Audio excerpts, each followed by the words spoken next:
intéresser le gruyère. Et contrairement à ce qu'on croit, ce qui est intéressant, c'est les trous. Les trous du gruyère. Travailler, c'est faire ce qui n'est pas prévu par l'organisation prescrite du travail. Si je fais que ce qui m'est demandé, ça s'appelle la grève du zèle, d'ailleurs, je suis grève. Et tous les travailleurs, il y a un moment donné qui se sont appuyés, adossés, en fin de compte, sur de la prescription qui, pense-t-il, les empêche de travailler, mais ils ont dit, oui, je vais appliquer que la prescription. Et ils ont bloqué le système. Dès qu'on est dans une grande organisation, c'est comme ça. Mais il est absolument impossible de prévoir une organisation du travail où tout est prévu. Donc, en gros, les organisations prescrites du travail, c'est à la fois des repères, entre guillemets, pour se repérer. On a besoin d'avoir des repères. Pour se repérer, pour s'adosser, pour faire le premier niveau, comment dire, qui pourrait mettre en délibération le minimum de coopération, mais la façon dont on travaille, évidemment, ça c'est d'abord avec les autres. Mais si au travail, on s'engage tant jusqu'à y construire sa santé, parce que, Valérie, je vais dire des choses terrifiantes, hein, je vous préviens sur le travail, je fais quand même partie des gens qui pensent qu'on construit sa santé au travail. Et que c'est toujours une minorité qui perd sa santé. Pourquoi c'est une minorité alors que les causes sont communes? On va voir ça tout à l'heure. Donc on construit sa santé au travail même si une minorité la perd. Et si on construit sa santé au travail et si on s'engage dans le travail, entre guillemets, c'est qu'il y a un espace de création, c'est un indice pulsionnel, quoi. Il y a un besoin de s'engager dans le travail en contrepartie de tout un tas de choses, dont une reconnaissance identitaire, une reconnaissance sociale, etc. Donc on joue gros dans le travail. Ou dit différemment, je crois qu'on ne peut pas faire grand-chose, et les managers certainement pas, pour que les personnes s'engagent dans le travail. C'est des constructions lentes ou des constructions rapides. Par contre, il faut quasiment rien pour effondrer un engagement d'une vie dans le travail, et ensuite, pour le rattraper, on peut se brosser.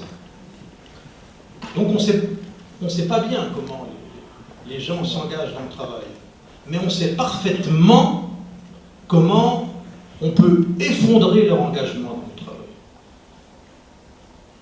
Donc si vous devez retenir quelque chose déjà, c'est qu'est-ce qui fait qu'il y ait des modalités managériales qui effondrent la possibilité de s'engager dans le travail des personnes.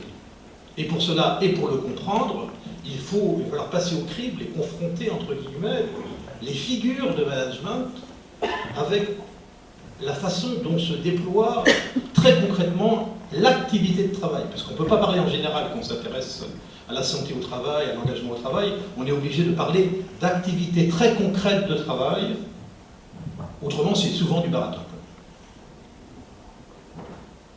Alors dans le travail, on joue gros quelque part, et me semble-t-il, la principale chose à retenir du côté du travail, c'est qu'au travail, je suis en relation avec les autres. Il n'y a pas de travail sans les autres. Il n'y a pas d'engagement dans le travail, ce que j'appelle le travailler, sans les autres. Tout ce qui a été inventé dans l'après 68, etc., l'individualisation des performances, l'évaluation individuelle, etc., tout ce qu'a raconté Vincent, fait totalement l'impasse sur le fait que travailler, c'est une activité avec autrui, c'est une activité avec les autres. Et l'activité que je vais déployer avec les autres, on va voir tout à l'heure très concrètement, c'est à travers les soubassements de la coopération qui va permettre les collectifs de travail. Et les collectifs de travail, c'est des lieux où je peux construire ma santé. Ça peut devenir des collectifs de résistance. Et puis ça peut être des collectifs aliénants. Où à un moment donné, les valeurs communes vont se retourner contre moi-même, etc. Et en fin de compte, ça va prendre ma tête, ça va effondrer mes valeurs, etc. Et ça va atteindre la santé. Donc, je le redis encore une fois, travailler, c'est travailler avec les autres.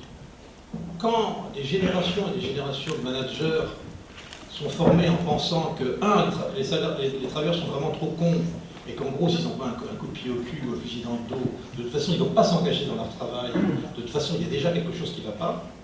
Et deux, sur le fait qu'ils ignorent totalement que autrui est présent dans l'engagement du travail, ils n'ont aucun espoir, entre guillemets, de pouvoir organiser, faciliter l'activité de travail. Vincent a développé ça ce matin. Bon, il y a les trois modalités managériales qui effondrent, entre guillemets, les coopérations, la santé, le vivre ensemble, voilà, la possibilité de construire sa santé au travail. Bon, il y a tout ce qui est très très bien développé sur l'individualisation. Bon. Et dans l'individualisation, il y avait un petit débat ce matin autour des savoir-être, etc. Enfin, moi je me permets de dire qu'il est inacceptable d'accepter d'être évalué sur ce qu'on est et sur ses savoir-être. On peut être évalué, je ne crois pas du tout qu'on puisse évaluer les personnes individuellement, il y a un débat sur l'évaluation collective, mais certainement pas sur ce qu'on est, donc sur les faire, les savoir-faire, savoir-faire ensemble, etc.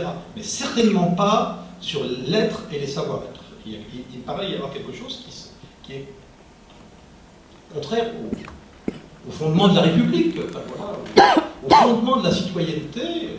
Si la condition de travailleur salarié est une condition, comment dire, assujettie à l'employeur, on ne donne pas à son employeur son identité. Vincent parlait ce matin de psyché, je serais considérablement plus prudent là-dessus. Bon voilà, l'employeur il a le projet de sucer, entre guillemets, les capacités cognitives pour se déployer dans le travail. Enfin, il n'a quand même pas pénétré dans notre fonctionnement mental jusqu'à l'économie du désir. Enfin, c'est un champ qui lui est interdit. Je me souviens de ma part, il y a la loi de 89 qui, je vous le fais doucement parce que souvent on ne s'en souvient pas, qui interdit aux employeurs de discriminer positivement du côté de la santé. J'ai fait exprès de le dire en positif. De discriminer positivement du côté de la santé. Ce qui veut dire en clair qu'un employeur n'a accès à aucun élément de santé intime qui nous concerne.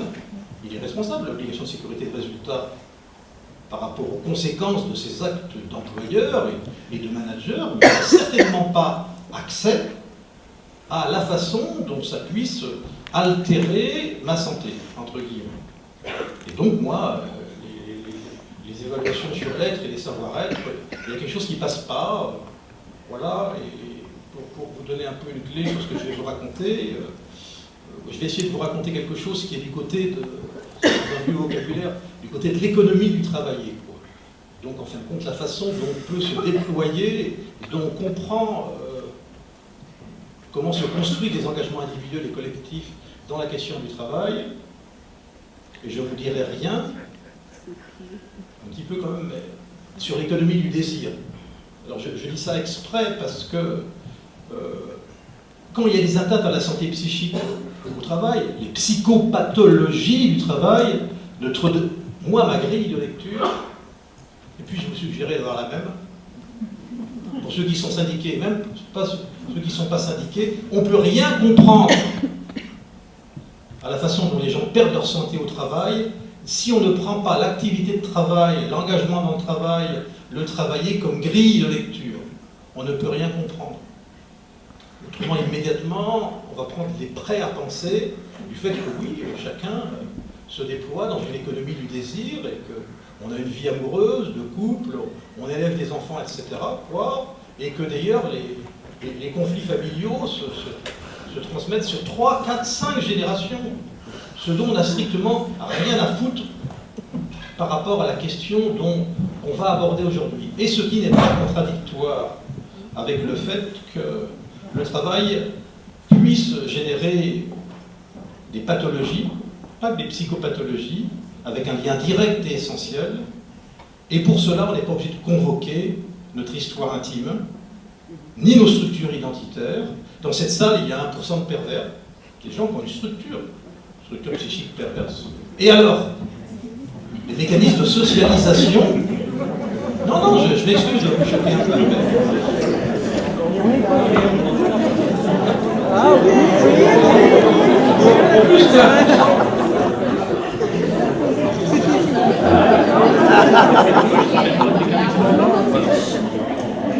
Mais les mécanismes de socialisation qu'on a, de travailler ensemble, le vivre avec les autres, etc., c'est de construire des repères communs. C'est pas Inch'Allah, c'est de ne pas être mu en permanence par des failles de sa construction identitaire et tout un tas de choses dans le domaine de la psychanalyse dont je suis absolument pas un spécialiste. Voilà. On avait une discussion en aparté ce matin, disant oui d'accord, mais pour un syndicaliste, peut-être que pervers, ça va peut-être pas aider à mobiliser le collectif. Par contre, une structure obsessionnelle, ça aide un peu. Je partage. Moi je pense que j'ai une très bonne structure obsessionnelle et non, ça aide, hein, ça aide. Voilà. Ceci dit, c'est dégueulasse parce que j'ai des amis qui ont des structures perverses.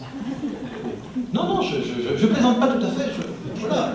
Et on peut coopérer avec eux, mais quand une activité de travail, à un moment donné, qui a effondré le travailler ensemble, va jusqu'à faire déraper les gens sur leur structure, alors, on est inégaux devant notre capacité à faire des saloperies. Elles ont des figures variées.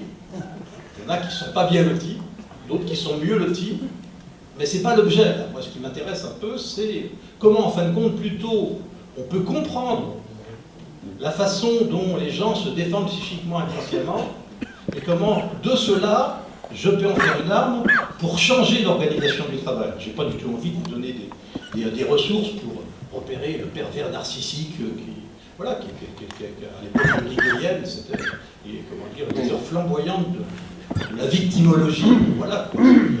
Pour ne pas penser les organisations du travail délétères, on a convoqué le pervers narcissique.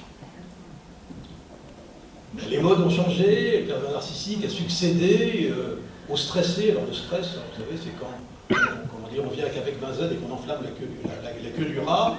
Bon, voilà, il y a un certain nombre de mécanismes primitifs qu'il démarre en courant parce qu'il n'a pas envie d'avoir le feu au cul, c'est normal, quoi. Et il y a tout un débat sur, alors, est-ce que c'est le cortisol qui monte ou est-ce que c'est les hormones de contrôle du cortisol qui, elles-mêmes, ont monté et vont effondrer le cortisol. On n'a rien à foutre de toutes ces conneries. Il y a un vrai débat autour du fait d'expliquer biologiquement le lien qu'il y a entre le cerveau et le corps. Et dans ce que je viens de dire, ça peut devenir intelligent. Mais on ne va pas remplacer la compréhension du comportement des hommes en société, entre guillemets, la rationalité sociale, la rationalité technique, instrumentale, mais aussi la rationalité du côté de ma douleur. On ne va pas la remplacer par les fonctionnements hormonaux, ça ne sert à rien. Et toutes ces conneries auxquelles vous avez forcément assisté, portées par le syndicalisme, largement portées par l'INRS, excusez-moi, je ne vais pas pouvoir m'empêcher de dire du mal de l'INRS, à peu près toute l'après-midi. Comment dire, ça ne sert à rien, le bon stress et le mauvais stress. Alors ces trucs-là, donc alors, le bon stress et le mauvais stress, c'était à la poubelle, les pervers narcissiques. Bon, c'était à la poubelle, bon, on a fait monter à un moment donné pour les harcelés, les harceleurs. En droit, c'est important de comprendre quels sont les mécanismes de droit du harcèlement, mais ça ne dit rien, entre guillemets, du côté du travail. Et alors, donc, il y a quand même, par derrière ce que je viens de dire, plaisantant un peu, il y a un vrai débat social. C'est comment donner acte à ce qui fait douleur pour les personnes au travail, sans jamais leur permettre de penser la causalité. L'enjeu politique, c'est ne pas nommer le rôle des organisations du travail dans leurs mécanismes délétères. Alors on a inventé les risques psychosociaux. Les risques psychosociaux, ça veut dire qu'il y a un espèce de machin avec une boîte noire qui a un effet, en fin de compte, sur le psychisme et les comportements sociaux. Oui, mais c'est quoi qui a un effet sur le psychisme et les comportements sociaux? Heureusement, il y a eu le collège d'expertise conduit par Michel Gollac, qui a dit oui, les risques psychosociaux, en fin de compte, ce sont, en fin de compte, ce qui est en rapport, ce qui est généré par les organisations du travail qui, et puis voilà, il a balancé sa liste de 6 critères, entre guillemets, qui donnent des clés pour comprendre. Donc ce qui nous intéresse, c'est pas, en fin de compte, de nommer quelque chose qui ferait douleur, c'est de comprendre la causalité professionnelle de quelque chose. Tout ça pour dire que j'allais rentrer dans mon couplet, pour dire du mal du burn-out. Donc j'attendais que ça crie. On attend la suite. Le burn-out, c'est le nouveau vocabulaire qui permet de dire sa douleur au travail.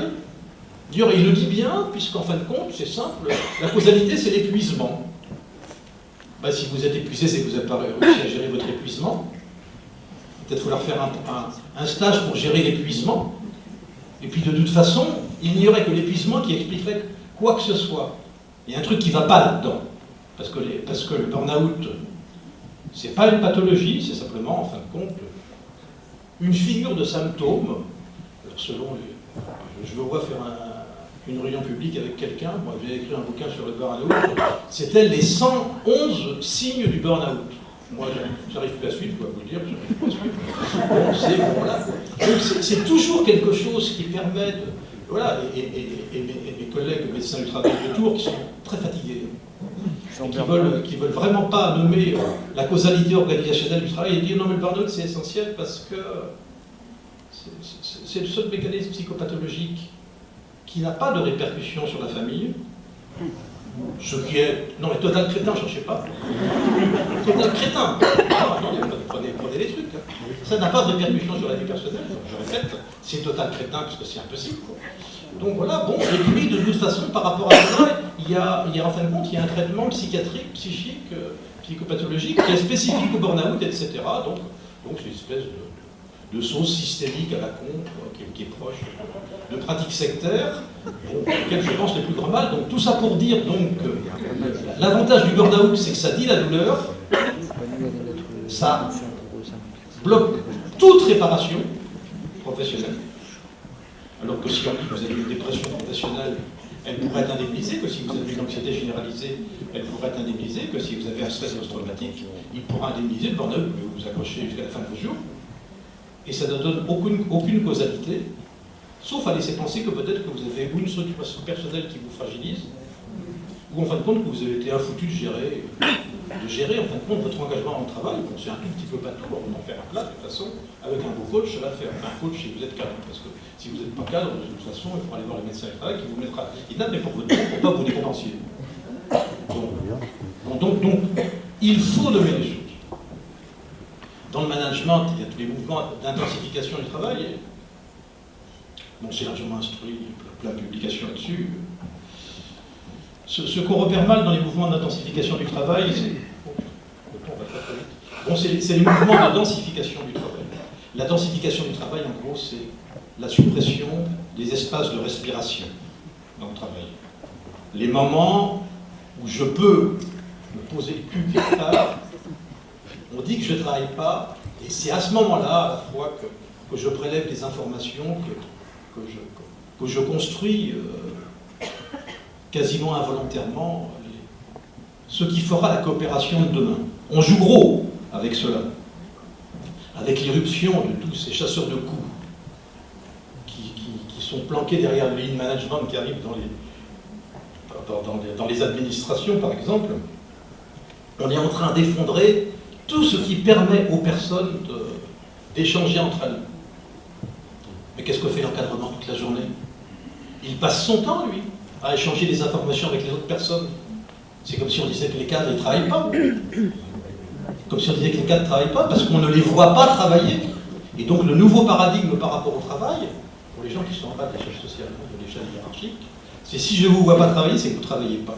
Ce qui est un crétinisme sans nom, et que si on appliquait, comment dire, le système à l'envers, on voyait bien que de toute façon, dès qu'on monte dans les hiérarchies, voilà, ça passerait pas. Et puis troisième point sur le management, c'est l'instrumentalisation quand même. Alors, je vais dire de ma façon pas très subtile, parce que je revendique de ne pas être subtil.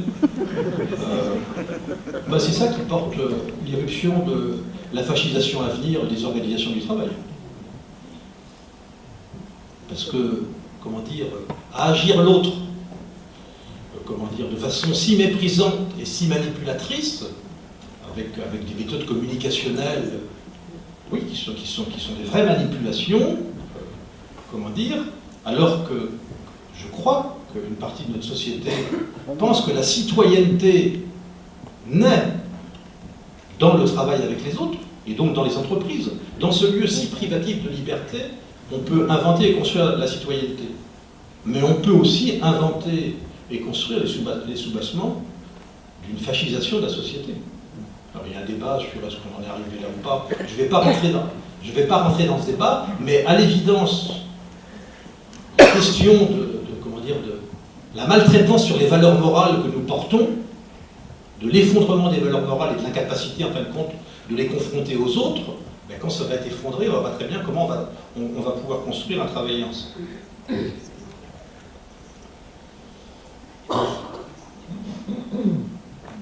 Je faisais allusion tout à l'heure à ce qu'on appelle le rapport du collège d'expertise sur la santé mentale au travail. En gros, c'est une très grosse étude qui a été faite par rapport à, je crois, 20 à 30 chercheurs. Il y avait un enjeu extrêmement important. Les promoteurs du burn-out et les gens qui n'ont aucune éthique médicale, je pourrais te citer, donc par exemple, je ne sais plus comment il s'appelle. Ça va me revenir. Enfin bon, encore, il y a une partie des intervenants pro-patronaux, entre guillemets, qui expliquaient. Voilà, absolument, mais merci. Pardon, parce que voilà. Donc, monsieur P.L., donc voilà, de Stimulus Consultant, qui est coté en bourse, etc., qui est psychiatre, et qui en plus qui est compétent. Patrick Mégevon. Voilà. Bon, voilà. C'est-à-dire que je commence à déployer une pratique empathique par rapport peut-être à une douleur morale qui m'emportait. Voilà. Mais je partage assez la critique judicieuse qui vient d'être faite sur ma gauche dans la matière. Je retourne de l'autre côté. Donc c'est un petit gars quand même qui a vu le rapport du gouvernement avec malheureusement, on va dire, un directeur INSEE qui est peut-être mort de honte, mais il est mort. Il est vraiment mort. Enfin, qui était le co-auteur du rapport quand même. Et voilà, il a été expliqué qu'on ne savait vraiment rien sur la santé mentale au travail, et qu'il était urgent pendant 30 ans de chercher. Tout ça est complètement faux. Et donc, voilà, il y a toute une équipe de gens très bien qu'on fait un rapport que je vous invite à lire, et en gros qu'on dit, de toute façon, pour prévenir les risques psychosociaux des organisations du travail, en gros, il faut repérer et prévenir les 6 familles de facteurs de risque que vous avez à l'écran. Alors il y en a que vous ne connaissez pas, en fait, bon, mais qui vont vous parler, les exigences émotionnelles du côté du travail, en gros, la facticité des émotions. Comment je suis obligé de me mettre en scène, ou dans les métiers du commerce, ou dans les métiers santé sociaux, de me mettre en scène. Vous n'allez pas raconter votre vie par rapport à quelqu'un qui est en train de mourir. Voilà, c'est pas le moment. Enfin, voilà. On est tout le temps obligé de se mettre en scène, les hôtesses de caisse, voilà, bon, voilà, le sourire, etc. Donc il y a tout un tas de choses qu'on décrit et qui ont repéré, ils n'ont rien repéré du tout, ils ont fait le bilan de la littérature, et qu'est-ce qu'on sait qui est dans tous ces mécanismes-là qui permettent de prouver qu'il y a des psychopathologies du travail qui s'originent du côté du travail. Voilà, c'est ça qu'il y a par derrière. Vous, dans vos activités professionnelles, je vais commencer à mettre des pistes sur la table, demander alors, comment je peux contribuer de façon intelligemment à pousser mon employeur chéri à évaluer les risques psychosociaux des organisations du travail. C'est très à la mode chez les syndicalistes à faire remplir des questionnaires à partir, en fin de compte, de machins d'enquête qui ont été inventés comme ça. Alors il y a des questionnaires, pas idiots d'ailleurs là-dedans, qui servent à faire des études collectives. Et moi je voulais vous faire qu'une proposition. On n'a rien à foutre de ce que vous allez répondre à titre individuel à toutes ces questions qui sont très intelligentes. Ne faites pas dire ce que je peux dire. Mais si vous obtenez que dans des micro-collectifs de travail, pour évaluer les risques psychosociaux, les gens se mettent en tas avec quelqu'un qui va rapporter. Et à la première question, toi tu réponds quoi? Oui. Non, mais moi je réponds non. Et que ce qui va être écrit, c'est pas du tout oui ou non, on s'en fout totalement, c'est pourquoi. Et que le pourquoi de chacun du côté de l'activité de travail puisse être retracé, de façon pas trop fatigante et pas trop coûteuse, vous allez avoir un descriptif de ce qui fait difficulté dans chaque micro-situation de travail qui peut vous permettre de les prévenir. Autrement, il est strictement impossible d'évaluer a priori les risques psychosociaux, parce que les mécanismes de décompensation, comme on va voir tout à l'heure, c'est plutôt l'histoire de mayonnaise, et comme vous le savez, la mayonnaise, c'est très compliqué, en fin de compte, et ça marche qu'à partir d'une certaine température, mais il ne faut pas passer à la température critique non plus, etc. Donc on joue gros par rapport à ça. Donc dans la santé au travail, ce qui se joue, c'est le travail avec les autres. Donc voilà, le travail n'est pas solitaire, mais solidaire. Et tous les mécanismes d'individualisation, c'est pour faire le contraire. C'est pour faire le contraire. Donc tout le nouveau management, c'est pour effondrer les sous-bassements même de la coopération. Pourquoi la question de la santé au travail est-il si prégnante? Il y a un tel enjeu social, politique, et puis sur le travail et sur la santé. C'est un petit schéma qui est lié au monsieur Sigaud et puis à d'autres personnes, mais en gros, c'est simplement un schéma qui il y a quelques enseignants dans la salle. Bon, voilà, c'est pour faire de la pédagogie pédagogique. Voilà. Bon, donc en gros, c'est sur la même figure. Je dis à la fois que le travail, un acte traditionnel efficace, se superpose à la santé comme identité, entre guillemets. De toute façon, moi, ma santé, elle se joue quand je tape dans la butte et dans mes rapports avec les autres. Vous vous en souvenez, c'est le ménage à trois, pas à deux.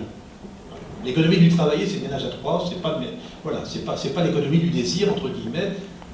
Dans la construction d'identité au travail, il y a toujours l'autre. Ou quand je nomme l'autre, il y a toujours le réel sur lequel, en fin de compte, je vais peser.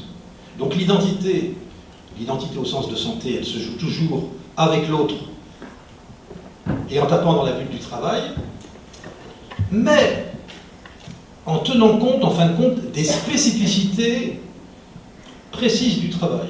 Et travailler, en gros, c'est taper dans la butte, un acte, mais qui s'inscrit traditionnel, qui s'inscrit dans une histoire technique et dans une histoire de valeur.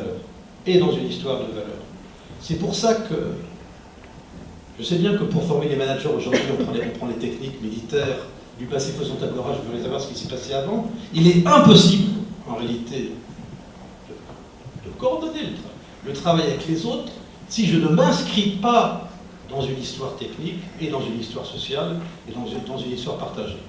Et puis travailler aussi, c'est l'importance du regard de l'autre sur la façon, en fin de compte, dont moi j'ai tapé dans la butte. Donc en fin de compte, est-ce que je travaille ou est-ce que je travaille bien?